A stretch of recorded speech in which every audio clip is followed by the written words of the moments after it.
Students, last topic में हमने पढ़ा था मॉलिक्यूल्स ऑफ एलिमेंट्स और आज हम डिस्कस करेंगे मॉलिक्यूल्स ऑफ कंपाउंड।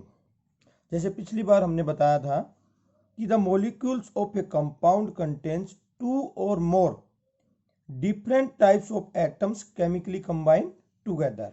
जब हम मॉलिक्यूल्स ऑफ कंपाउंड करते हैं तो मॉलिक्यूल्स ऑफ कंपाउंड, कंपाउंड का मतलब क्या होता है? यौगिक। योग का मतलब होता है जोड़ करना किसी दो चीजों को, और वो क्या है? Different types of atoms. Different types of atoms chemically combine together to form molecules of a compound. For example, hydrogen plus हम क्लोरीन को लें और ये बना दें HCl, हाइड्रोजन क्लोराइड। ये क्या है? Molecules of a compound. और यदि हाइड्रोजन प्लस हाइड्रोजन बनाए H2 तो ये क्या है? Molecules of a element. और ये क्या है? Molecules of a compound. तो क्या है? मॉलिक्यूल्स ऑफ कंपाउंड में टू डिफरेंट टाइप्स, क्या? Two different types of atoms chemically combined together. और मॉलिक्यूल्स ऑफ एलिमेंट में सेम टाइप्स ऑफ, जैसे कि हाइड्रोजन क्लोरीन को हमने मिलाया, या फिर हम हाइड्रोजन के दो एटम्स और ऑक्सीजन का एक एटम्स मिलके क्या बना रहा है? वाटर बना रहा है। या कार्बन का एक और ऑक्सीजन के दो atoms combine together to form CO2। These are some examples of molecules of a compound। एक ही डिफरेंस है, मॉलिक्यूल्स ऑफ एलिमेंट में सेम टाइप्स और मॉलिक्यूल्स ऑफ कंपाउंड में different types of atoms chemically combine together. इतना difference है। फिर हम देखते हैं केमिकल फार्मूले जो बनाते हैं वो क्या है। केमिकल फार्मूला है, अब ये एक फार्मूला है जो हम कर रहे हैं, ये एक फार्मूला है, ये एक फार्मूला है, ये एक फार्मूला है, ये एक फार्मूला है, ये एक फार्मूला। ये कैसे बनते हैं, क्या रिप्रेजेंट करते हैं, इसमें क्या चीज है? अब आप देखोगे जो सिंबल है ये तो उस एलिमेंट्स को रिप्रेजेंट करते हैं। C for carbon, O for oxygen. और जो लोअर फिगर है ये क्या है? जो लोअर फिगर है ये नंबर ऑफ एटम्स को रिप्रेजेंट करता है। यानी कि यहाँ पर अगर हम देखें, एक carbon, C for carbon, O for oxygen, और जो ऑक्सीजन के नीचे 2 आया हुआ है इट मीन्स 2 ऑक्सीजन। यहाँ पर अगर हम अमोनिया की बात करें तो N for nitrogen, H for hydrogen, और 3 हाइड्रोजन के नीचे आया हुआ है इट मीन्स 3 हाइड्रोजन एटम्स। क्या हो गया? 1 nitrogen atom and 3 hydrogen atoms chemically combine together to form ammonia. ये चीज किसमें है? वाटर के केस में। 2 हाइड्रोजन के एटम और एक ऑक्सीजन का atoms chemically combine together to form water. अगर हम मीथेन की बात करें, C फॉर कार्बन यानी कि एक कार्बन, और H फॉर हाइड्रोजन, और नीचे लोअर फिगर में क्या है? 4 हाइड्रोजन, यानी कि 1 carbon atoms and 4 hydrogen atoms chemically combine together to form methane. यही आपकी डेफिनेशन में हम लिखते हैं, a chemical formula represent the composition of a molecules of the substance in terms of symbol of the elements present in the molecules। इसमें कौन कौन से एटम्स आपस में केमिकली कंबाइंड है टुगेदर, उनको ये रिप्रेजेंट करता है। अब इसमें फॉर्मूले ऑफ एलिमेंट और फॉर्मूले ऑफ कंपाउंड में क्या फर्क होता है, क्या क्या हल्का सा डिफरेंस है। अगर एलिमेंट का फार्मूला है तो ये सेम है। The chemical formula of an element is a statement of the composition, किसकी स्टेटमेंट है? Of its molecule in which symbol tells us the element and the lower figure tell us how many atoms are present in one molecule. जैसे अभी अगर हम इनकी बात करें, H2, Br2, S8, ये क्या है, सारे के सारे मॉलिक्यूल्स ऑफ एलिमेंट्स हैं। और इसमें क्या कह रहा है, H फॉर हाइड्रोजन, एलिमेंट क्या है, हाइड्रोजन। इसका फार्मूला लिखते हैं हम H2, और H2 लिख रहे हैं तो क्या है, it means one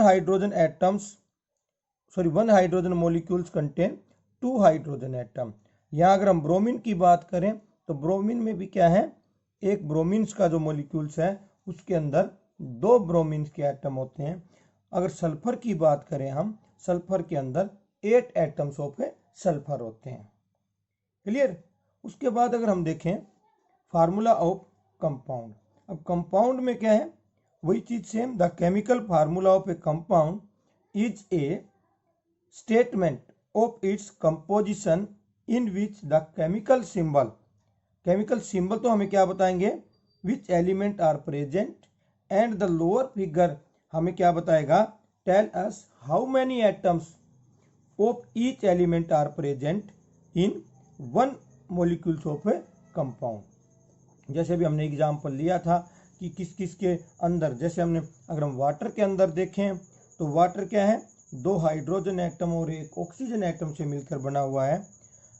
carbon dioxide देखें तो कार्बन 1 और ऑक्सीजन 2, क्योंकि C फॉर कार्बन और O फॉर ऑक्सीजन। और ये मीथेन में C फॉर कार्बन और H for methane, H for hydrogen. तो 4 हाइड्रोजन के एटम्स और 1 कार्बन का atoms chemically combined together to form a molecules of compound में अगर हम देखें तो ये मीथेन का फार्मूला है। अब मॉलिक्यूलर मास कैसे देखते हैं, मॉलिक्यूलर मास कैसे निकालते हैं। मॉलिक्यूलर मास जो है सब्सटेंस का एक रिलेटिव मास है of its molecule as compound with the mass of carbon 12 atoms taken as 12 units. हम क्या कर रहे हैं, अगर हमें किसी का मॉलिक्यूलर मास, हमने एटॉमिक मास पिछले टॉपिक में पढ़ा था, एटॉमिक मास किसी भी एटम्स का किसके कंपैरिजन में, कार्बन 12 के कंपैरिजन में 1/12 होता है। तो यहाँ पे ये मॉलिक्यूल का मास निकलवा रहे हैं, तो वो भी किसके कंपैरिजन में हम लेंगे, कार्बन 12 की 1/12, क्योंकि जो उसकी 12 एटॉमिक मास है हमने उसको 12 यूनिट में काउंट किया होता। एक यूनिट किसके बराबर होती है, 1/12 ऑफ द कार्बन 12 एटम्स। अब कैलकुलेशन जो हम करेंगे मॉलिक्यूलर मास की, the molecular mass is equal to the sum of atomic masses. कैसे करते हैं हम, अगर हम देखें जितने भी एटम्स हैं उनको हम मास को कंबाइन कर दें। देखिए यहाँ पे हम बिल्कुल सिंपल सा ले लेते हैं वाटर। अब इसके अंदर एक हाइड्रोजन और एक ऑक्सीजन का एटम आपस में कंबाइन होते हैं। हाइड्रोजन के 2 हैं और ऑक्सीजन का 1 है। अगर हम इनका एक एक का एटॉमिक मास पता है और इसको हम फिर जोड़ दें तो ये क्या हो जाएगा, मॉलिक्यूलर मास। हाइड्रोजन का एटॉमिक मास होता है 1 और यहाँ पे कितने हैं, 2, कितना हो गया, 2। ऑक्सीजन का एटॉमिक मास है 16, है कितना, 1। अब इन दोनों को जोड़ दें हम, 2 + 16 18 यूनिट। यू से हम डिनोटेड करते हैं। अगर हम मीथेन की बात कर रहे थे, CH4, एक कार्बन है इसमें, हाइड्रोजन 4 है, तो कार्बन का जो एटॉमिक मास है वो कितना है, 12, 1 है तो 12। हाइड्रोजन की बात करें हम, हाइड्रोजन का कितना है, 1 है, हाइड्रोजन के कितने, 4, तो 4। टोटल मास कितना हो गया, 12 + 4 16 यूनिट। अमोनिया की बात करें, NH3, नाइट्रोजन का एटॉमिक मास 14, एक नाइट्रोजन का एटम है तो 14। हाइड्रोजन 1, कितने हैं, 3, 14 + 3 कितना आ जाएगा, 17। ठीक है। इस तरह से हम किसी भी मॉलिक्यूल्स का मास निकाल सकते हैं, मॉलिक्यूलर मास निकाल सकते हैं, बस बशर्ते आपको उनका एटॉमिक मास पता हो। कई बार एक से ज़्यादा भी आते हैं। पोटासियम नाइट्रेट ले लेते हैं। अब इनका हम देखेंगे, पोटासियम का 39 इंटू 1 39, नाइट्रोजन 41, क्या हो गया 14, ऑक्सीजन कितना होता है 16, 3, 48। अब इन सबको आप ऐड कर दीजिए, 1 और ये U 101, 101 यूनिट क्या हो गया, इनका मास हो गया। इस प्रकार से हम किसी का मोलिकुलर मास निकालते हैं। कई बार मोलिकुलर मास आपको इस तरह का फार्मूला मिलेगा, मैग्नीशियम हाइड्रोक्साइड। अब देखो इसकी मल्टीप्लाई इन दोनों के साथ, इसका कंबाइन मास कहीं नहीं, यहाँ पे हमें ऑक्सीजन और हाइड्रोजन का मास देखना है। तो क्या है, मैग्नीशियम का मास देखें हम कितना होता है 24, एक ही है तो 24। अब या तो ब्रैकेट खोल लो, इसका ब्रैकेट खोलेंगे तो हमारे पास क्या है, 2 तो ऑक्सीजन है और 2 हाइड्रोजन है। या हम करें कि पहले इसका सिंगल करके और इसको 2 से मल्टीप्लाई कर दें इस मास को, और फिर इसको इसके साथ में ऐड कर दें। इसका मास और इसके मास को मल्टीप्लाई नहीं करना है, इनके मास को हमने ऐड करना है। सिर्फ इसके मास को, क्योंकि यहाँ 2 से मल्टीप्लाई है, उसको डबल करना है हमने। तो ऑक्सीजन का मास कितना होता है 16 और हाइड्रोजन का मास कितना होता है 1, और है कितने ये 2 2, तो कितने हो जाएंगे 34।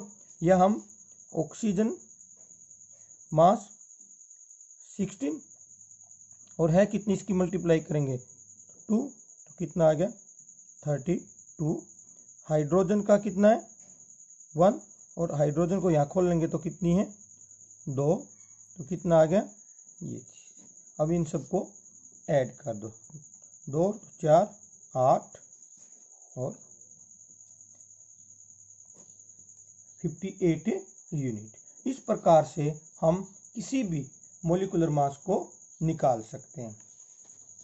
ठीक है, शायद आपको आज का टॉपिक ये समझ में आया होगा। कल हम आयंस का टॉपिक करेंगे। आयंस क्या होते हैं, एटम्स आयन में कैसे कन्वर्ट होता है, टाइप्स ऑफ आयंस, और उसके बाद में इनकी पॉजिटिव और नेगेटिव वैलेंसी, और फिर हम फार्मूले बनाने सीखेंगे। ठीक है।